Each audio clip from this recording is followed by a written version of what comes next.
And last night I mentioned an important point, which hopefully you'll keep in mind for the rest of this meditation retreat.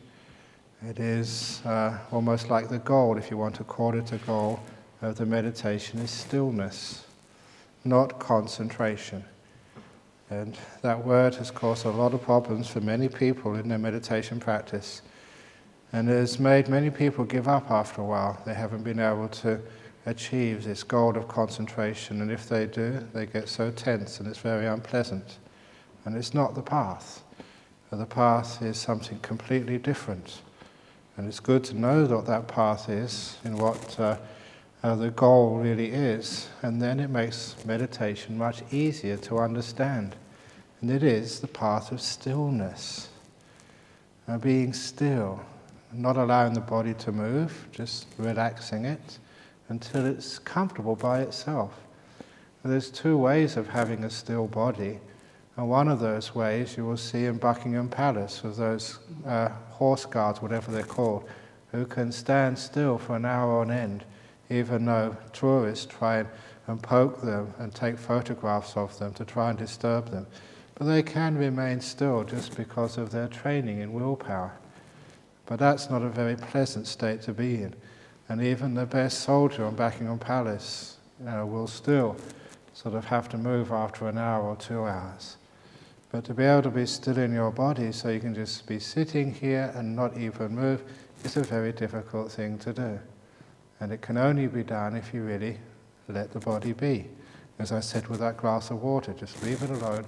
It does become still all by itself, which is a wonderful thing to experience. And also it tells you what the path of this meditation is. Letting go leads to stillness, concentration leads to tension. And at least in our modern world, where meditation is used as a stress reduction technique, it should become very clear to people that concentration just stresses you out even more. It is going in the wrong direction. Whereas stillness leads to relaxation, leads to peace, and all sorts of other wonderful effects. And I think that just in the old traditions of meditation and hermits and these monks and nuns and these saints living in the mountains, living in the caves, sitting perfectly still with the mind not moving for hours after hours. Now that is the romantic idea of what the meditating hermit would be. And this is actually quite accurate to what meditation really is. To be what the Buddha called the hermit in the cave of the mind. Just perfectly still, not moving. Now if that is the goal of this meditation, then we say, well, what's the point of this, being still? And one of the points, a very good way to connect this to the arising of wisdom, to make it very clear that there is no such thing as two ways of meditation, one insight, one leading to bliss. These are exactly the same. The only two types of meditation is what I said yesterday, wrong meditation and right meditation. Those are the two types of meditation. The wrong meditation is wanting, leading to suffering. The other type of meditation, letting go of wanting, leading to nibbana, leading to the peace and stillness and happiness and bliss. That is just the first teaching of the Buddha, the Dhammacakka Sutta. But when we get to the connection between stillness and insight, it's a very good metaphor when you go down and look at one of the lakes, especially the nice lake down below there, especially at night time. If there are any waves on the surface of that lake, you will not get an accurate reflection of the stars or the clouds or even the trees on the hillside surrounding that lake. The image will be distorted because of the waves. Even ripples on the surface will distort the image. But if you go one evening or early morning to that lake on a windless night, and the water is perfectly still, with not a ripple, not a disturbance on its surface, that lake is like a glass mirror, which perfectly and accurately and fully reflects any stars, the moon, forests surrounding it. It is the waves, the disturbances, which distort the truth. So if you want to understand the nature of things and arouse the wisdom which is the cause of enlightenment, your mind has to be perfectly still as a lake on a windless night, and then it will perfectly reflect the truth. Or, as the Buddhist said, to make sure that people don't assume I'm making these things up by myself, it's samadhi pachaya yata bhutayana dasana. From stillness. Stillness is the cause for seeing things as they truly are, through stillness. Now that's an important statement because it's not through thinking or contemplating you understand things as they truly are, but through stillness. Not through thought, but through this deep stillness of the mind. That's where you understand things as they truly are. Because you can understand your mind like that lake, and you can understand all those thoughts like the waves on the lake. You can't see a clear reflection. So the job in meditation is to learn how to be still. And then you get this mind which can reflect the truth. From stillness arises insight, seeing things as they truly are. And that has always been the way. Or, as Ajahn Chah used to say, one of the favorite similes of Ajahn Chah, and it was so hard for me to find a place I could publish this. Now, even though it doesn't really fit in my latest book of 108 stories and jokes and stuff, I managed to squeeze this one in there simply because I know of no other book where it has been published. And it was his famous simile which he gave to me the first few months when I was at his monastery, Wat Ba Pong, where he said that that monastery was a mango orchard where all the trees had been planted by the Buddha. And now, 2,500 years later, every mango tree in this monastery is full of ripe, juicy, sweet mangoes. And you monks do not have to climb the tree to get a mango, nor should you shake a tree, nor throw sticks up in the tree to get a mango to fall, which are usually the 3 ways you get mangoes in a real mango orchard. All you need to do, monks, is to sit perfectly still under the mango tree. Open out your hand and a mango will fall in. And that was Ajahn Chah's brilliant simile, which, like many of that similes I learned, and probably much of what you hear on this retreat, you just don't understand. But nevertheless, it has the smell of truth. It's something really fascinating. Even though you don't understand it, you won't be able to forget it. Because it doesn't make any sense, but it comes from a great master. It doesn't make any sense you just sit under a tree and a mango will fall right into your hand. Or as I often joke, if it did fall, where would it likely fall? On top of your head. It'd give you a headache, knowing our luck. But Ajahn Chah said, no, it doesn't fall anywhere but right into your hand, but only if you are still. And it took years and years to understand a simile like that, because I was always shaking the mango tree. I was always struggling, trying to climb up things to get the insights or to get the stillness, to get the experiences. Trying to throw things up to try and get it. I was always trying to do something to get stillness. And after a while, it never worked. So sometimes just by chance you have nice experiences and you look back and realize, wow, that happened because I was still. I wasn't struggling. I was letting go. I was just sitting here without sort of wanting anything. And all these wonderful things just fell. So sitting still under the mango tree, opening your hand is opening out your heart. And all these incredible experiences, they just fall right into you. But you go shaking the tree, you go searching for them, you're destroying stillness. So your job as meditators is to worship stillness and to try and preserve any stillness and allow it to grow and develop. So going back to the simile of the lake, where do those waves come from? Most of the time, because we don't have earthquakes in this part of the world, most of the time those waves come from the wind, which blow along the surface of the lake.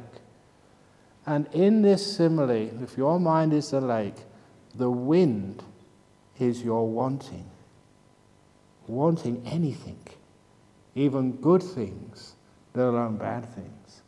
That disturbs the mind.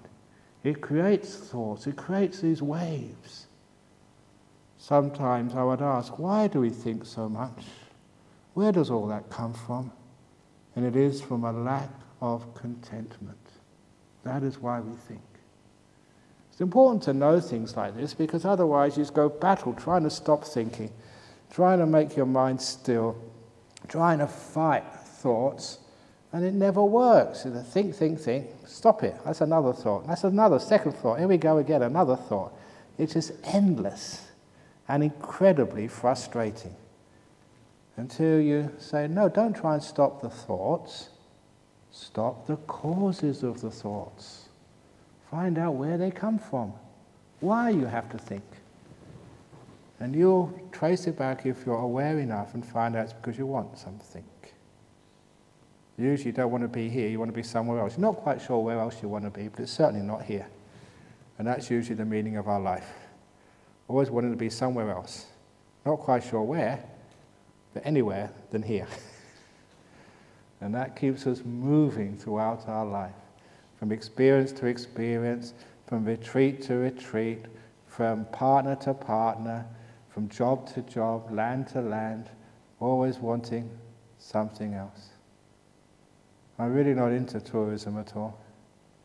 If you want to see a mountain, there's a hill just behind us over here, that's big enough. If that's not good enough for you, those who live in Perth, go to Mount Hawthorn or Mount Lordy, that's a mountain. It's only a tiny hill. If you want to see a waterfall, you don't need to go to Victoria Falls or Niagara Falls. Go in your shower and turn the water on. That's a waterfall. It's only the same, just different size, that's all. You want to see have you seen the Great Wall of China yet? See the Great Wall of Bodhinyana just over the road. That's long enough, that's a wall. So why do people want to go into these things? They go there and often they say, is this it? Is this it? The Great Wall of China? Take your selfie and, yeah, I've been there, done that, another thing to tick off my list. Gee, what a waste of time that is. So, all that wanting is what keeps you moving, which stops you being still, which creates the thoughts. So imagine, just imagine, you may not be able to do this, imagine this moment is totally perfect. You don't want anything, you don't need anything, you're totally happy, totally enclosed and self-sufficient in this one moment. You stop thinking. Thinking is the language of planning, of business, of moving, of trying to get somewhere, do something, or achieve something, or get rid of things as well. When there's no business to be done in your mind, then you're still. So wanting is a problem. And that's exactly what the Buddha said in his first teaching.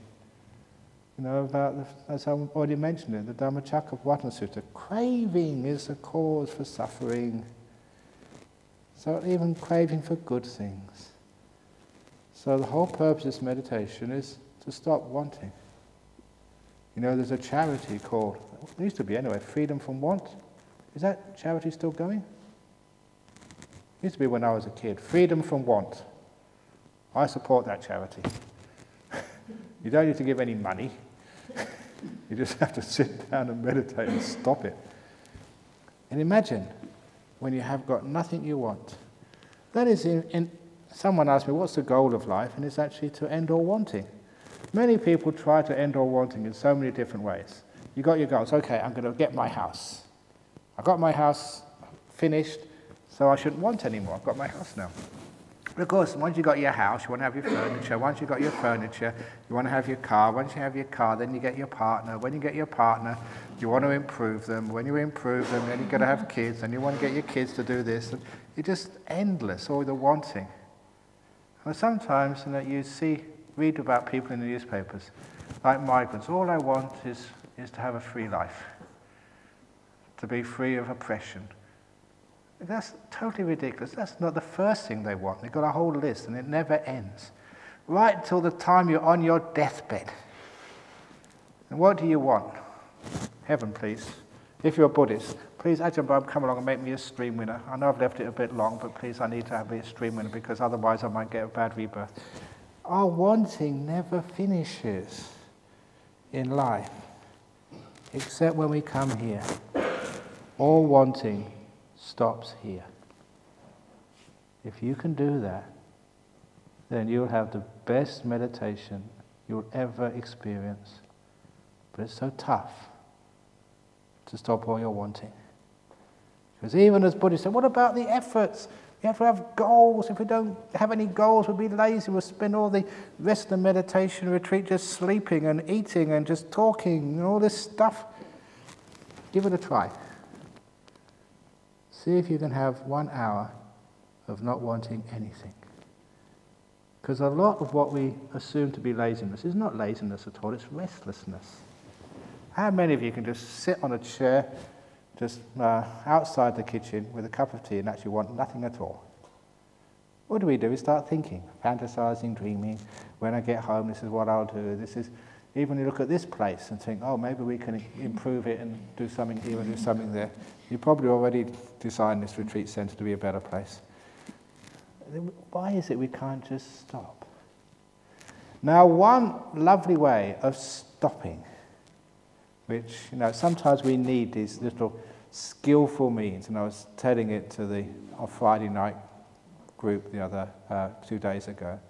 It's an old simile of mine, but it's a very powerful one. And it is a simile of, actually I told it on Wednesday night to the monks, sorry.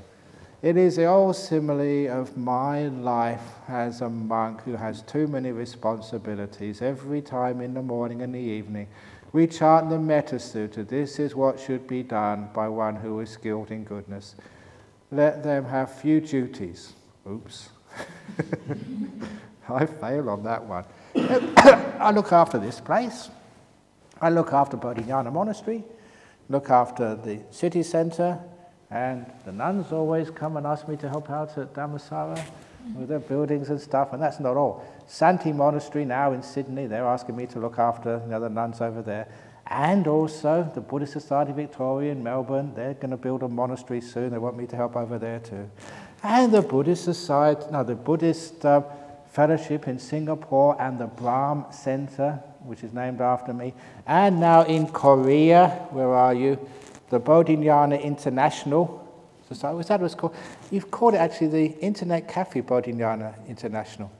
I'm not quite sure where the Internet Cafe comes in on there, but that's another group. And you got in Colombo, we got, what's it called, the Brahm Society? Ajahn Brahm Society, isn't it? Or something. All this stuff, and I chant every morning not to be unburdened with duties, having few duties. So you can imagine that sometimes what my life was like. And I remember a couple of years ago, it just got so heavy for me.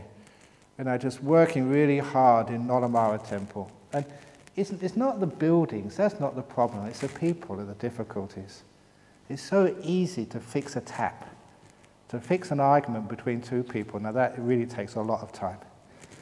And it's the people with the problems with any organisation, as you probably know. So after a busy weekend in Nolamara, you come back and then you go and another 5 days of work at Bodhinyana Monastery and all just. And on the Monday, people would come giving the offering of the dana, and they'd come up and talk to me and say, "Oh, you've got such a beautiful monastery. It's so peaceful here." And I would think, I wouldn't tell them, I'd think, "Are you joking? There's so much work to be done here. What do you mean it's peaceful? It's driving me crazy, all this work." And for me, Bodhinyana Monastery was like an office, like a work camp. And I couldn't appreciate it at all. I could not see it's beautiful. It wasn't peaceful, not for me. Even on Friday, someone came for the first time after we just finished our rains retreat and said, "Oh, did you have a nice rest during the rains retreat?" I say, "Look, I had to go to Thailand for Somdet Buddhajan's pay respect to him. He's my precept who died. I had to go to Kuala Lumpur to do a fundraising for the nuns over there, and had to be teaching all the monks about 3 funerals, I think, or something. Lots of work." And I said it was a rest period, yes, for everybody else. For the rest, they had a nice time, but not me. I had to work and teach. So sometimes it's very busy. But when I realized what the problem was, I decided one morning a week in a monastery where I lived and was the boss, I would spend a couple of hours every Monday morning pretending I was a visitor and not an owner. Just pretending. So if somebody came up and said, "Oh, Ajahn Brahm, I need to talk to you about my meditation," I say, "Sorry, I'm not the abbot today, I'm only visiting." If a monk said, "Oh, no, this needs fixing up," I say, "Not my problem. I'm not the abbot, I'm not the teacher, I'm only a visitor." And it was wonderful being a visitor to the monastery which you were the abbot, rather than an abbot, because you could see the whole monastery in a totally different light. I could see it as you see it. Beautiful, peaceful. Because if you're a visitor and you go home, if you go home and you pretend to be a visitor, not the owner, you're not going to wash the dishes. How many of you visit somebody else's house and wash their dishes for them? You do. Crazy. No. How many of you go and visit somebody else's house? I suppose you wash the dishes here. For us, yeah. Okay, fair enough. But when you go to somebody else's house, a friend's house, you don't wash the dishes for them. When you go to a restaurant, you don't say, "Oh, can I wash the dishes?" That's only if you can't pay. If you're a visitor, you have no responsibilities. So you just enjoy. And doing that, I could have 2 hours of perfect peace, no responsibilities. I didn't have to fix up anything, didn't have to answer any emails. For two hours a week, I was not Ajahn Brahm, I was just a visitor, just like you. And I said, why not we transfer that to meditation? So when I meditate, it's not my meditation anymore, I'm just visiting. I don't care if I've got defilements or not defilements, I don't care if I'm peaceful or not peaceful, none of my business. I'm just going to sit here and enjoy. It's a wonderful way of letting go of wanting, being a visitor, not an owner. Because as soon as you own your body, then you have to be responsible for it. As soon as you own your own mind, then you have to start developing it. But if you look at your mind, it's nothing to do with me, then you can let it go and all your wanting stops. Then you become peaceful.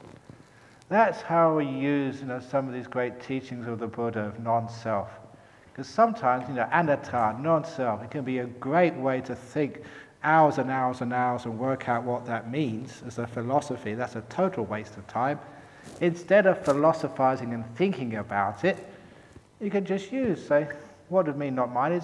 It's not mine. I don't own anything. And that gives you a great amount of freedom. You don't own your husband, you don't own your wife, so let them go. Whatever they want to do, it's their problem, nothing to do with me. I don't own my kids.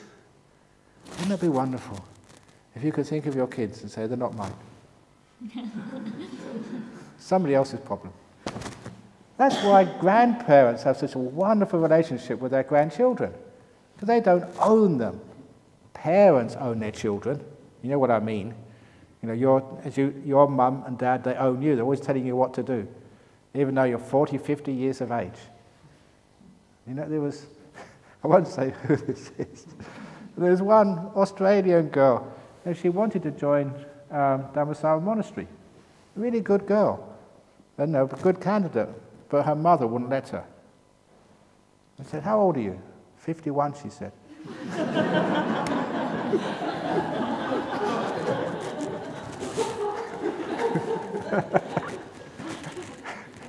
Isn't that crazy? 51 years old and her mother's still telling her what to do. And she's a really tough lady, really good girl. I just couldn't believe when she said that.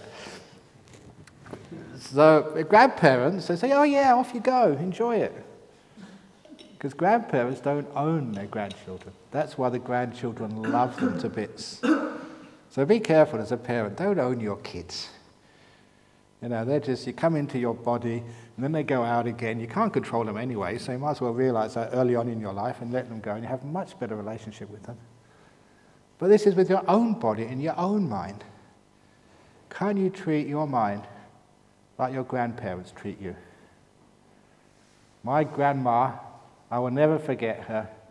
Every time I went to visit her, any time of the day, do you want some chips? But it was 3 o'clock in the afternoon. And I don't care. Do you want some? Yeah, okay. So she would stop what she was doing, cut up some potatoes and fry me some chips, and she would catch hell from my mum. What are you feeding my son chips for in the afternoon? He won't be eating his dinner. It's bad for his health. And my grandma said, I don't care. If that's what he wants, that's what he gets. How can you not love a grandma like that? Now, can you love your mind like that? This beautiful, I don't own it, I'm just going to care for it, which means no wanting. Opening the door of your heart to your own mind, no matter what it is. Means you're not trying to change it, you're not trying to make it different. All the wanting finishes. Now, if you can try and do that, there's nothing much to think about anymore. There's no problems to solve. It's not your business. That's why, in order to make this idea, this simile, really, really strong in you, one of the little sayings you can keep repeating to yourself during your meditation, and people do this, and they say that they've come on these retreats, and they've heard this again and again and again. The reason we do this, it is brainwashing. If you watch the TV, apparently the adverts, they not just come on once, they come on again and again and again, because they realize only through repetition does it actually get into your brain, into your subliminal consciousness, if I can say that correctly, and work. And so these people are meditating. So I was meditating here, and I heard your voice. None of my business. None of my... I'm not speaking to you, that's how it gets in there. So that's a great little saying, none of my business. What a beautiful saying that is when you're meditating. You're a visitor, you're not an owner. So you're meditating here, your mind's going crazy, none of my business. It's not my mind, do whatever you want. How peaceful are you then? The body is tired, none of my business. There's just silly thoughts coming to mind, none of my business. Great nimittas coming to mind, beautiful images, none of my business. That's the trouble with people. When the bad stuff comes in, yeah, none of my business. When the good stuff, yes, this is my business. Jhanas, I want to... Be careful. When you have none of your business, it means you're not attached to anything, you can't want anything, you're totally content whatever happens, you're just like a visitor enjoying the scenery with nothing to do in the whole world. You're letting go of wanting. My goodness, you experience what peace is like. The end of wanting. Contentment. Just sitting here having a wonderful time. You'll find in meditation, if you want something, if you have a goal, many of you may have come here and had, well, last time I came here, maybe I got delightful breath. You read all my book. I wouldn't read my book if I was me. All the book about delightful breath. They say, I got that last time, but nimittas. Nimitta, beautiful lights in the mind. I've already told you about this. Nimitta, this is what I want. This is my goal. I'm going to get nimitta, okay. Well, you just got a nimitta flashing, but this time you're really going to go for it and get the real nimittas for a long period of time. That's what you're going to do. If you come in here with a mind like that, you are going to get so frustrated, you might as well leave now because you're not going to get anything. You're wanting. That is the problem. It stops stillness happening. More wind is blowing your mind and making it move, making it agitated. So instead, we get into this beautiful present moment and we stay there and enjoy the stillness. Now, number 2, how stillness develops. Old story of when I was a Buddhist in UK. You know, there were so few other Buddhists. There's an article coming out about me in the West Australian soon. The editor was just emailed me last week for some more questions.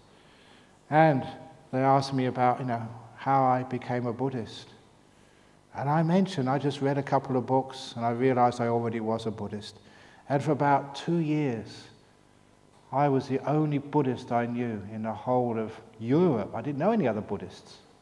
I didn't see any until I became a lecturer. Until I went up to Cambridge and became a student. And in the university, they had all these different clubs and societies. And they had arranged that at the beginning of the year, all the freshmen were invited to go to this societies fair, where all the clubs and societies, they were spruiking, for members, trying to get new members. And I remember there was the Hare and Hounds Society, fox hunting. This is Cambridge, okay? You can join the fox hunting society and dress up and go on horses chasing these poor little animals on a Sunday morning, if you wanted to. The Astronomical Society, but almost the first little group I saw in there, it had a Buddhist Society of Cambridge. And I thought, wow, there's actually a Buddhist society in this place? There's other Buddhists? And I always remember going up to the store and saying, I want to join. And this guy on the counter, another student, said, no, you don't have to join. Just come and see. Ehipasiko. Just come and listen. If you like it, maybe later on you can join. I said, no, I want to join. I'm a Buddhist. No, you don't understand. You don't have to join. It's free and easy. And I said, I am a Buddhist. I want to join. Here is £1 note. Sign me up. And I always remember that because the guy behind the counter became a very close friend.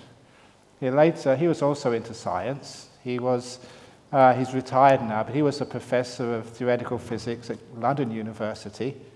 And it's fresh in my mind because I was just reading this book by Rupert Sheldrake, and this fellow is mentioned in there many times. He reviewed the draft for him, one of my close friends, Bernard Carr.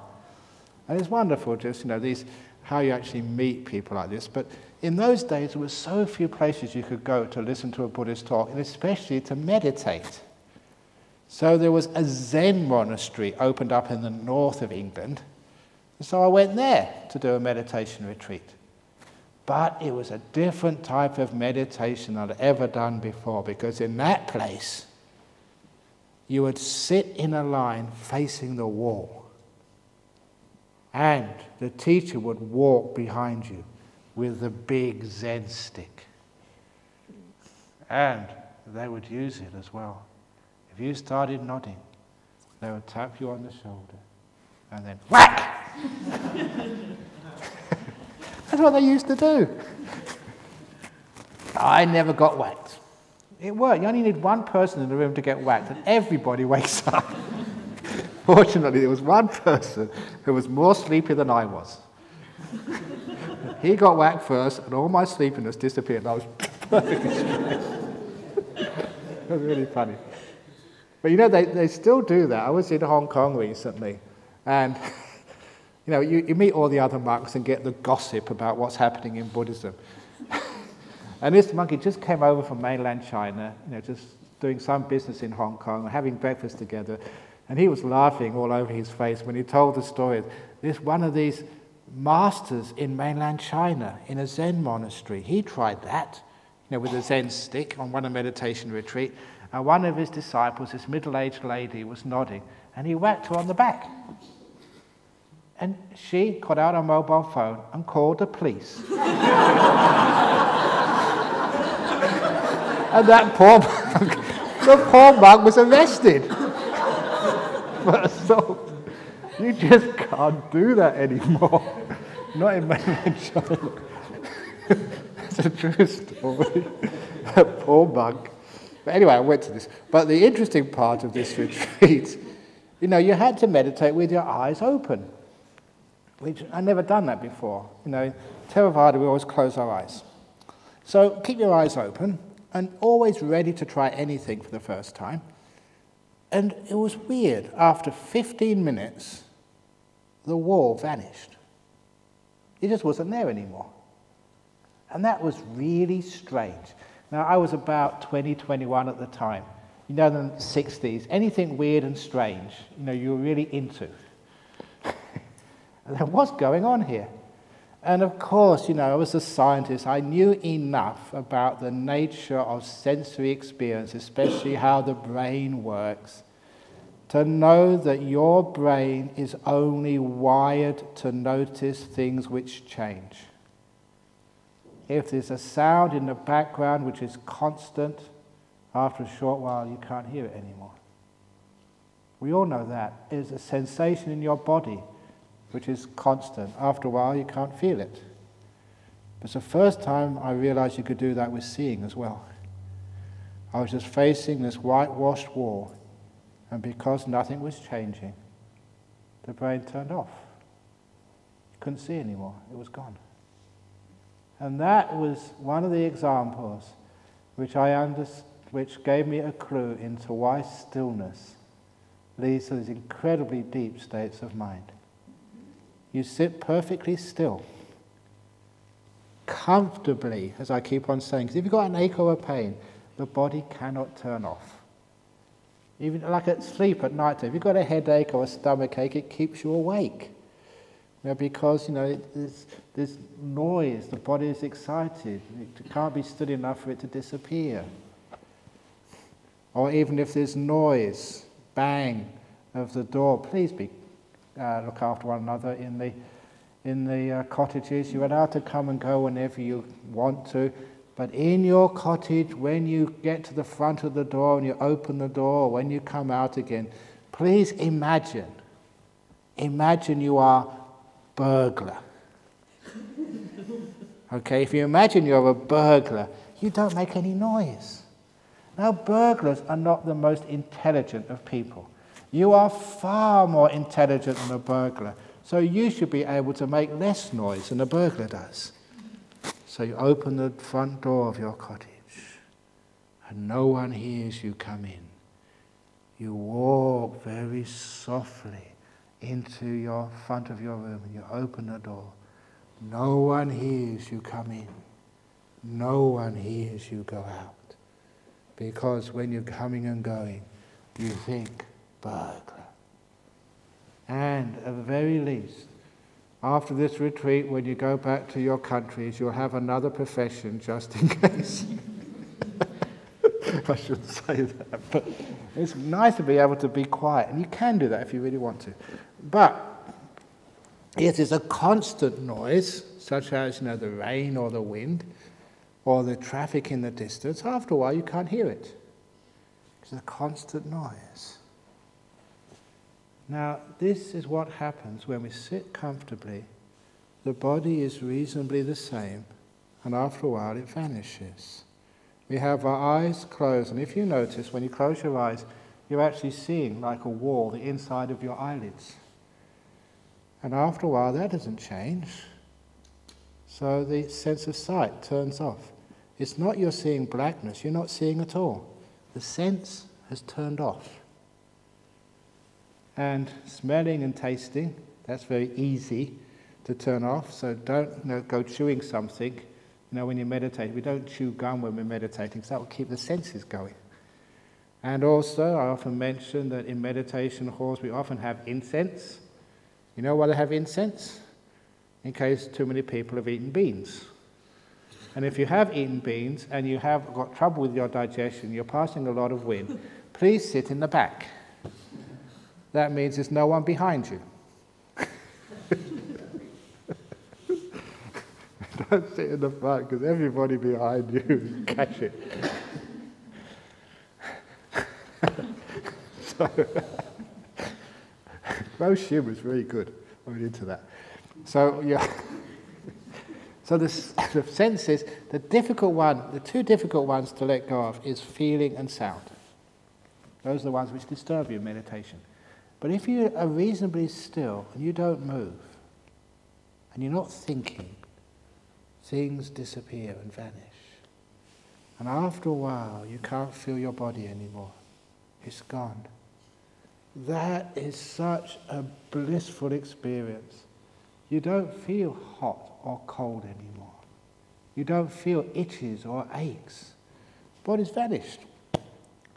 So you have actually one thing which is always moving, which is your breath, which is why the breath is part of the most important meditation stage. When your body is still and disappears, the last thing which is moving is your breath going in and out.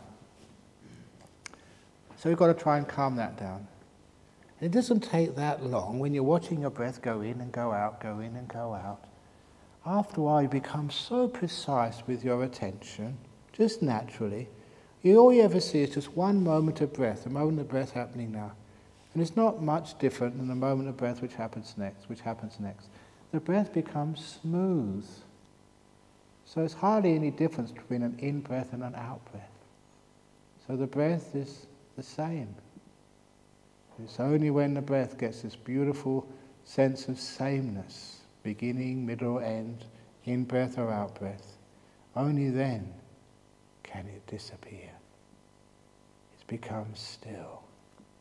Stillness is the cause for disappearance. For those of you who know some Pali, it's from that stillness you get what we call viraga, which is the fading away of things. And then nirodha, things cease, they turn off. And so part of the purpose of stillness, or the result of stillness, is so all your five senses can stop. All your thinking stops and vanishes. No thoughts, no movement, no body. And what's left? Your mind. This amazing thing which some scientists say doesn't exist.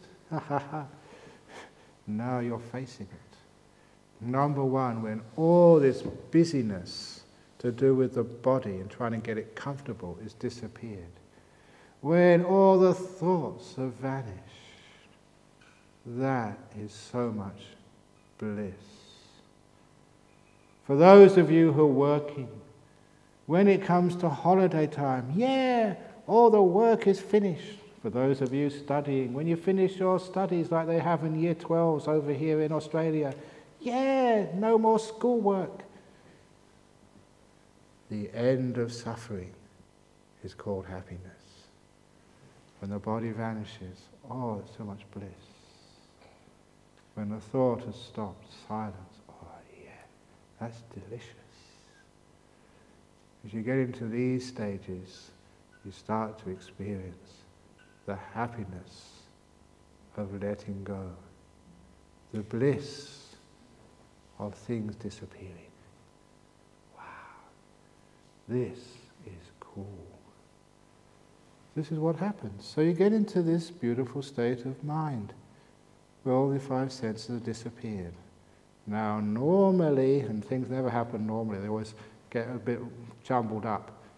Normally when the body disappears and the thoughts have basically stopped, that's when you see this beautiful light come in the mind called the nimitta. It's just how a human being recognizes their own mind. And if you haven't experienced the nimitta yet, this beautiful light in the mind, you will. I guarantee everybody, no matter if they're a great meditator or they never meditate at all, whether they're a Christian, a Muslim, atheist, Buddhist, or whoever, everyone eventually sees a nimitta. When you die, when you cark it, when you kick the bucket, you go floating out of your body. And what happens next? You go towards the light. For those of you who've had near-death experiences, or those of you who've seen them on the TV, or heard them described by people, that's what they describe. Floating out of your body, now they're dead. Number one, they have a great time. This body sucks. I always remember that story on the BBC. Great documentary. I think I've got it somewhere. I don't know where. This woman, she died on the operating table, and floating out of her body, oh, she was so happy. So much nicer being dead than being alive. It's true. And so having such a wonderful time that she was floating around, and then she met this other spirit, said, I'm sorry, but you're not supposed to die yet. You have to go back. And the BBC interview there, she was describing what happened next. She told this spirit, no, I'm not going back. No way. We have to.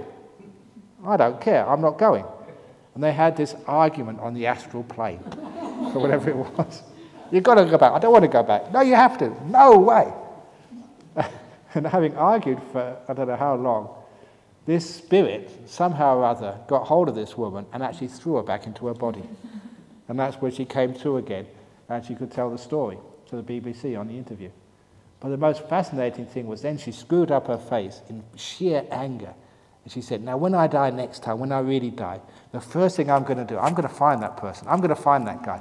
And you wouldn't believe what I'm going to do to him. What he did to me, sending me back into this dumb old body, I'll never forgive that guy for that. Never, ever. I'm going to really sort him out when I can die next time. It's really funny just seeing that interview and seeing just how upset she was of having been brought back to life again. And I like saying that because it's nice when you die. Just like when your body vanishes. It's just so lovely. In meditation, just sitting here, just no body, no aches and pains. I don't have to move my leg. Don't have to go to the toilet. Don't have to drink something, eat something, take something out of my body. It's just so nice. And your body vanishes. And the next thing which happens is, people usually go and see this beautiful light, which is the same light as you see in meditation when you're still alive, just sitting here. It is just the way you see your own mind, your sixth sense. So number one, you're really getting blissed out. And why not? Have some pleasure in this meditation. That's why it is a happy path, this meditation. Really happy, really gets you just smiling all over your face. Or as that one guy last year, unfortunately he was a heroin addict. He was trying to get off, but he stayed here a while, but eventually he couldn't stop himself. He went back again. But I remember him. I was just finishing my lunch, walking up to my hut, up that path, and he came running after me. He said, bum, bum, bum, bum, I have to tell you this, I never thought it possible. I know you keep on saying that, when you get into deep meditation, it's a bliss better than sex. So yeah, I know sex, but I also know heroin. Heroin is much better than sex, he said. But I never thought I'd say this, meditation is much better than heroin. He had a big bliss experience. Unfortunately, he wasn't strong enough to keep him off the heroin. But he said, this is way, way, way better than sex. It's better than heroin high of an addict. Now that is what we're talking about when you let go, when you're still. Incredible bliss. And it's not just for the sake of blissing out, but also that shows you what suffering is. The great Buddhist teaching of suffering. What are you talking about, monks? Life is suffering. Get a life. Monks, you're just nuns as well. You're just afraid of relationships, aren't you? Or you've been hurt, just like me. I had a lovely relationship when I was young. For 6 months we loved each other, and then she dumped me. And that's why I became a monk. No longer, if I can't marry that girl, then I'm going to become a monk. So romantic, isn't it? Wish it was true.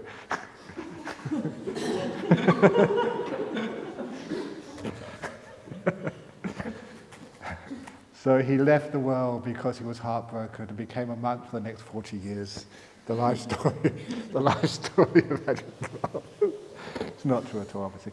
But yeah, you can see when we say, it's suffering, now you understand why. Compared to what you get in meditation, this life stuff is just not worth it. Why would you just take this stuff for when you've got this incredible bliss, when you're free of this body? That teaches you the first noble truth of suffering, of dukkha. Quite frankly, if you haven't got a deep meditation or a jhana, you haven't really got much idea of what suffering is in life. Yeah, suffering. You not get your own way, suffering, you can't get the food you like, you get sick, or you have an argument with somebody and you feel rejected. Yeah, that's suffering, but that's just superficial. See, the real thing when the body disappears, at least you get into the mind. That's not the end, obviously, but that's giving you an indication of what's going on. So it's also for the sake of insight, and also to understand what this mind actually is. You have to face it, first of all. So we get still in order for things to disappear. So at least we can get to this stage of meditation where we can actually be face to face with this thing called the mind, which is so powerful, which is what we think we are. It's not what we are, but what we think we are. When you actually can face it by itself, you get huge amounts of understanding of what makes you tick. Who is listening to me, or rather what's listening to me, what's watching, what does things. Because you've got it right in front of you. This is where you get your insight from. So just from something as simple as being still, being a visitor, not an owner. This is none of my business. Not having goals, not trying to get somewhere, but being here. Making stillness the most important thing. Then you are meditating. So how do we meditate? What am I supposed to do? At this stage of the retreat, I said, Ajahn Brahm, I don't get it. What am I supposed to do? Please tell me something to do. And it'll be wonderful to say, okay, watch your breath. Watch your breath go in now. Oh, thank you, thank you, thank you. That's so nice. I've got something to do now. I've got to watch my breath. And I haven't told you that, have I? That's just giving you more things to do. Sit here and don't do anything. See how still you can be. Be in this present moment. Be here with no plans. Just content just to be in this moment with no goals. Sitting as still as you can. Not shaking the mango tree. Not throwing up sticks or climbing up the thing. Opening up your heart to whatever you're experiencing right now. And just see what happens.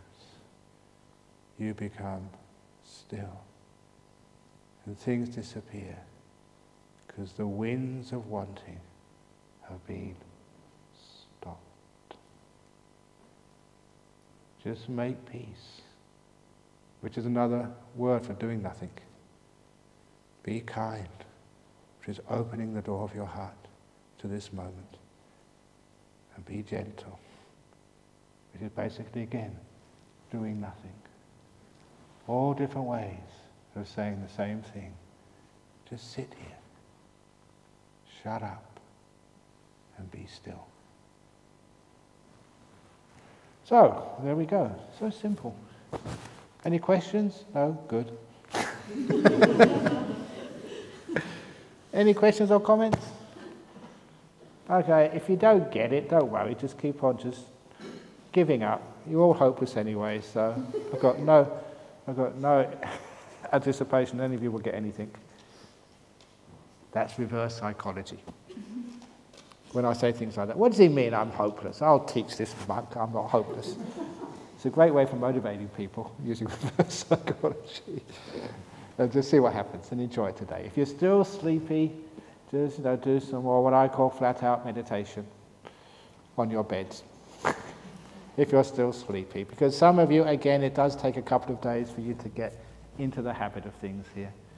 If you are just a bit tired, just go for a walk. And just see where you can get to in the forest. But please don't go through the fence line. Because last time, on the executive retreat from Buddhist fellowship, was a couple of people, they were wandering over this fence and that fence, and they got totally lost, and they knocked on the door of a neighbour who had to drive them back again. It was very, very embarrassing. So stay within the boundary fence, and you can't get lost. There's a fence all around the property. There's no way you can get lost that way. If you go through the fence, that's it, bye-bye. And that means you can, obviously you can go out through the fence to Bodhinyana Monastery, which is fine.